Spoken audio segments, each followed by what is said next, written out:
வணக்கம். நான் சாந்தி வெற்றிவேல். திருமுருகாற்றுப்படை உருவான அதிசயம் ரகசியம் அது தானங்க நம்ம சேனலுக்கு முக்கியமாக வேணும். சரி, திருமுருகாற்றுப்படையில் என்னங்க ரகசியம் இருக்குது? அதை பாடினது சிவபக்தரான நம்ம நக்கீரர் தான். கீரரா? உண்மைதாங்க, நம்ம நக்கீரர் தாங்க. இவர் ஏங்க இந்த பாட்டை முருகனுக்காக எழுதணும்? அப்போ கண்டிப்பாக அந்த ரகசியம் நம்ம தெரிஞ்சுக்கணுமா இல்லையா? அதை தான் நம்ம தெரிஞ்சுக்க போகிறோம். கட்கிமுகி அப்படின்னு ஒரு பெரிய பூதம். இந்த பூதம் பெண் பூதம். இந்த பூதம் ஒரு பெரிய குன்று மேலே ஒரு சிறைச்சாலையை வச்சுருக்கு. இதுக்கு தினம் போய் சிவ பூஜை யாரெல்லாம் செய்கிறாங்களோ அவங்கள கொஞ்சம் கவனித்து பார்க்கும். இவங்க எந்த வகையிலையாவது தவறு பண்ணிட்டா அவங்கள தூக்கிட்டு அந்த சிறையில் கொண்டு போட்டுரும். அவங்க சிறைக்கு வந்ததுமே அவங்களுக்கு அருஞ்சுவை விருந்து பழங்கள் எல்லாமே கரெக்டாக கொண்டாந்து கொடுத்துரும்.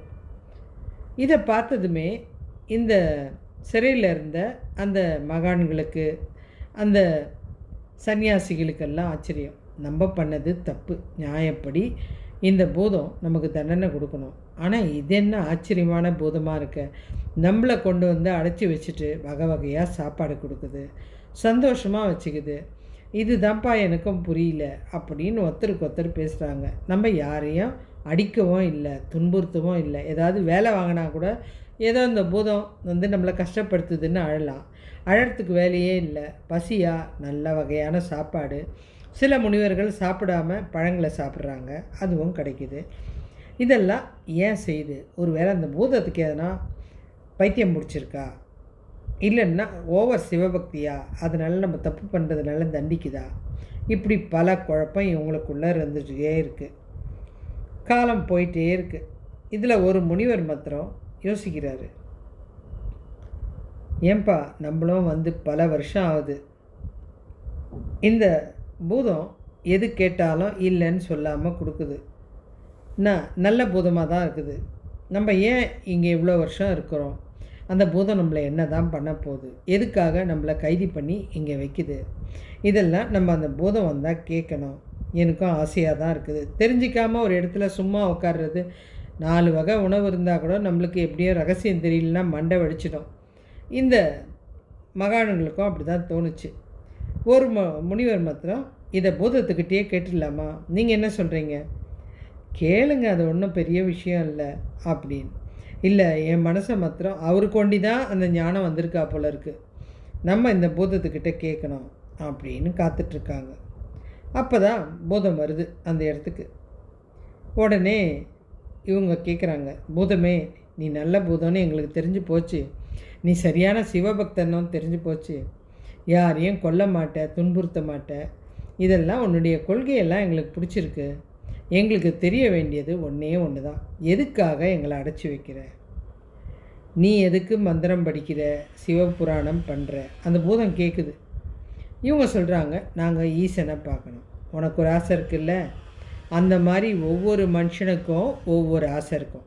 எனக்கு என்ன ஆசைன்னா, ஒரே டைமில் 1000 முனிவர்களை நான் சாப்பிட்ணும், 1000 மனுஷனை நான் சாப்பிட்ணும். 1000 பேரையா? என்ன சொல்கிற? ஆமாம், எல்லா வசதியும் இருக்குது, நான் எல்லாம் பார்த்துட்டேன். 1000 பேரை ஒன்றா சாப்பிட்ணுன்ற ஒரு ஆசை தான், அதனால தான் செய்கிறேன். 1000 பேரையா? 1000 பேர்? நாங்களே கிட்டத்தட்ட எவ்வளோ பேர் இருக்கோமே, கணக்கே தெரியலையே. நான் சொல்கிறேன் உங்களுக்கு கணக்கு. 999 பேர் இருக்கீங்க. இப்போவும் நான் போய் யாராவது சிவபக்தர்கள் தப்பு பண்ண மாட்டாங்களான்னு பார்த்துட்டு வரேன். ஆனால் ஒருத்தங்கூட தப்பு பண்ணல. முக்கியமாக சிவபக்தர்களே குறைஞ்சி போச்சு, எவனும் தியானமும் பண்ணுறதில்ல. ஏன்னா மொத்த பேரும் இதில் வந்துட்டீங்க. இப்போ நீங்கள் 999 பேர் இருக்கீங்களா? இன்னும் ஒரே ஒருத்தன் எனக்கு கிடச்சிட்டான்னா என்னோடய ஆசை நிறைவேறிடும். நம்மளுக்கே சில நேரம் நல்ல பணம் வந்துச்சுன்னா பெரிய ஹோட்டலில் போய் சாப்பிட்ணுன்னு தோணும். பூதைக்கு, அந்த பூதத்துக்கு என்னங்க பெரிய ஆசை இருக்க போது? இந்த மாதிரி ஒரு பெரிய ஆசை, 1000 பேரை ஒன்றா ஒரே வாயாக சாப்பிட்ணுன்னு. இந்த ஆசைக்காக அது போயிட்டு இதை கேட்டதுலேருந்து இந்த முனிவர்களுக்கெல்லாம் ஒரு பயம் உள்ளுக்குள்ளே ஒரு நடக்கும். எப்போவுமே விஷயம் தெரியாத வரைக்கும் அது என்ன பண்ண போகுதுன்னு தெரியாது. இவங்களும் சாப்பிட்டுட்டு சிரிச்சிட்டோம், பேசிட்டோம், பழம் சாப்பிட்டுக்கிட்டோம், தவம் பண்ணிக்கிட்டோம், சந்தோஷமாக இருந்தாங்க. இவங்களுக்கு இதை கேட்டதுலேருந்து ஒன்றுமே புரியல, பேசக்கூட தோணல. அப்படியே ஒரு மாதிரி பயம் வந்துருச்சு. ஏன்னா எப்போ அந்த ஒருத்தன் கிடைக்க போகிறான், அந்த கிடச்சிட்டான்னா நிச்சயம் நம்ம எல்லாரையும் சாப்பிட்றோம். ஏன்னா எப்போவுமே நம்மளுக்கு மரணம் தெரியாத வரைக்கும் மகிழ்ச்சி இருக்கும். இதை பண்ணலாம், அதை பண்ணலாம், அந்த லேண்டு வாங்கலாம், இதை பண்ணலாம் அப்படின்னு. ஆனால் தெரிஞ்சிருச்சுன்னா ஒவ்வொரு நொடியும் சித்திரவதை. இவங்க எல்லாருக்கும் முகம் வேர்த்து போச்சு. அன்றைக்கெல்லாம் அவங்களால சாப்பிட முடியல. அப்போ கூட அந்த பூதத்துக்கிட்ட கேட்டாங்க, ஆமாம், எதுக்காக இவ்வளோ தொலைவு கொண்டு வந்துட்டு எங்களுக்கு தண்டிக்கவே இல்லை? உங்களை காயப்படுத்துறது எனக்கு விருப்பம் இல்லை. ஏன்னா நீங்களாம் ஆரோக்கியமாக இருக்கணும். சரி, எங்களை கொல்லணும்னு நினச்சிட்டேன், எதுக்கு எங்களுக்கு உணவு கொடுக்குறேன்? இந்த பாரு, நான் தான் சொன்னேனே 1000 பேரை ஒன்றா சாப்பிட்ணும், அதுக்குன்னு எலும்பும் தோலுமாவா நான் சாப்பிட முடியும்? அதனால தான் நல்ல ஊட்டத்தை கொடுத்து, நல்லா ஒரு முனிவரும் நல்ல புஷ்டியாக எனக்கு நல்ல புரோட்டீன் கிடைக்கிற மாதிரி இருக்கணும். அதுக்காக தான் நான் மொத்த பேரையும் நல்ல ஆரோக்கியமாக சக்தி வாய்ந்த ஒரு பொருளாக வச்சுருக்கேன். அந்த பூதத்துக்கு எப்படிப்பட்ட ஆசை பாருங்கள். இதனால தான் உங்களுக்கு ஆரோக்கியமான உணவு கொடுத்து ஒரு எலும்பை கூட நான் கடிக்கக்கூடாது, ஃபுல்லாக பஞ்சு மாதிரி சதையாக இருக்கணும் அப்படின்னு சொல்லுது. இவங்களுக்கு இன்னும் வயிற்ற கலக்க ஆரம்பிச்சிருச்சு. அந்த இன்னொருத்தன் கண்டிப்பாக இந்த பூதத்துக்கு கிடச்சிடக்கூடாது அப்படின்னு இவங்கெல்லாம் நினச்சிக்கிட்டு கடவுளை நினச்சிட்டு அழ ஆரம்பிச்சிட்டாங்க. நம்ம எந்த நிமிஷம் நம்ம உயிர் போவோன்றது தெரியல அப்படின்னு உட்காந்துருக்காங்க. இந்த பூதமும் அந்த இடத்த விட்டுட்டு அடுத்த இடம் எங்கே போனாலும் அதுவே கிட்டத்தட்ட 999 பேர் ஒரு ஊர்லன்னும் போது இதுவே பெரிய விஷயம். இன்னும் ஒருத்தன்றது இதுக்கே அது பல வருஷமாக காத்துட்டுருக்கு. யோசிச்சு பாருங்கள், அந்த ஒருத்தன் கிடைக்காதனால தான் இவங்களே பல ஆண்டுகளாக இருக்காங்க. அந்த ஒருத்தன் கிடைக்கிறது எவ்வளோ சிரமம் அப்படின்னு யோசிச்சுட்ருக்கு. இப்போ நம்ம இந்த நக்கீரன் விஷயத்துக்கு வரலாம். இவர் என்ன பண்ணாருன்னா, நம்ம சிவன்கிட்ட குற்றம் குற்றமேன்னு ஒரு சண்டை போட்டார் தெரியுமா? நீங்கள் அந்த புலவர்கிட்ட பாட்டை இது பண்ணீங்க, அது குற்றம், அது யாராலையும் மன்னிக்க முடியாத குற்றம் அப்படின்னு இவர் வாதாடினார. அது இவருடைய மனசை பாடுபடுத்துச்சு. ஏன்னா அந்த தர்மி வேறு யாரும் இல்லை, அவர் சிவபக்தர். அந்த ஏழ்மை நிலையிலையும் ஈசனை மறக்காத ஒரு பக்தர், வறுமை நிலை.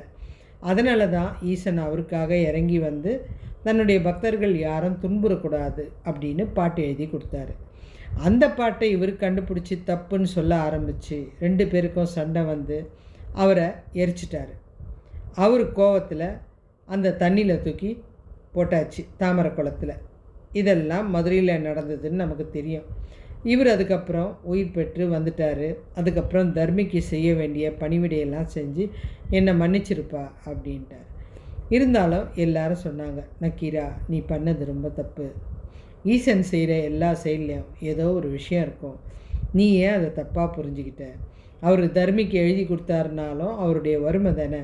தன்னுடைய பக்தனை காப்பாற்றணும் அப்படின்னு நினைக்கிற இடத்துல நீ போய் ஏதாவது பேசி குழப்பத்தை உண்டாக்கலாமா? இதெல்லாம் அவருக்கு மன வருத்தம் கொடுத்துருக்காதா? நீ உன்னோட இறைவனை இப்படி சோதிச்சிருக்கலாமா?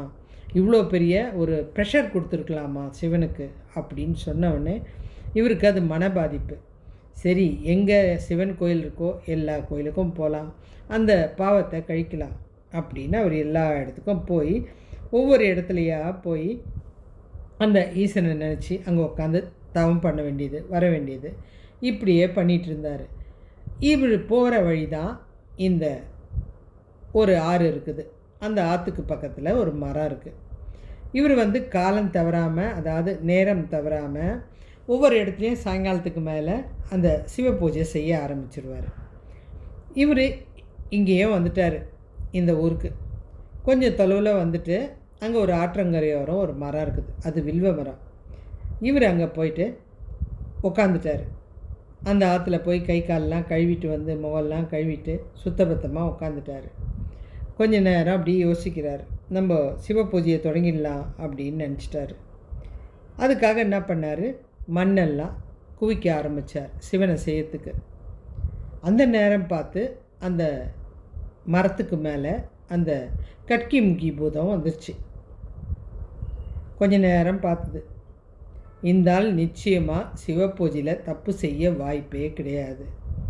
இவன் ஒருத்தன் கிடைச்சான்னா என்னுடைய நெடுநாள் ஆசை தீர்ந்துடும். ஆனால் இவன் கிடைக்க மாட்டானே, வாய்ப்பு இல்லையே அப்படின்னு எழுந்து போகணும்னு நினச்சிது. இருந்தாலும் மனசுக்குள்ள ஒரு விஷயம் மாத்திரம் யோசிச்சுட்டே இருந்தது.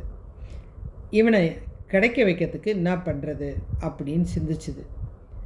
தப்பு செய்யாத மனுஷனை கூட ஏதாவது திசை திருப்பி தப்பு செய்ய வைக்க முடியும். அந்த பூதம் யோசிச்சுது. இந்த மரத்துலேருந்து ஒரு இலையை கீழே விழ வச்சுது. அவர் அந்த மண்ணில் அப்போ தான் லிங்கம் செஞ்சிட்டே இருக்கார். இன்னும் பூஜை தொடங்கலை. லிங்கம் செஞ்சு முடித்ததுமே அவருக்கு சிவனை கும்பிடணுன்னு நினைக்கிறதுக்கு முன்னாடி அப்படி பிறகு பார்த்துட்டுருக்கார்.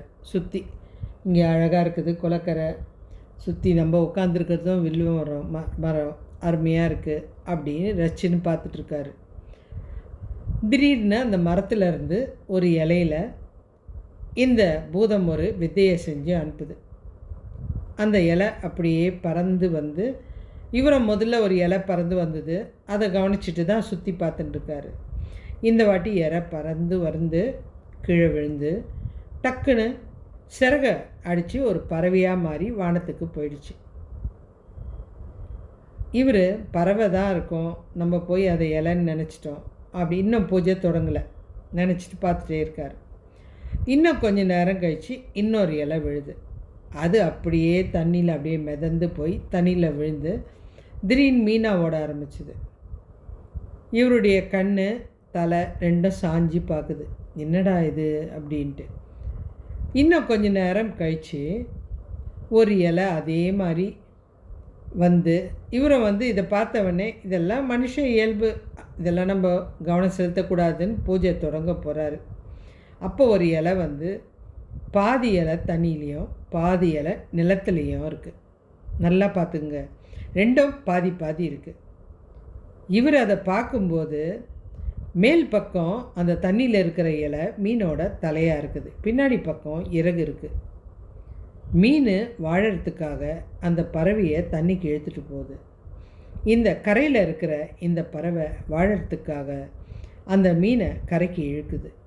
யோசிச்சு பாருங்களேன், எவ்வளோ ஒரு பெரிய ஒரு விளையாட்டு நடக்குது.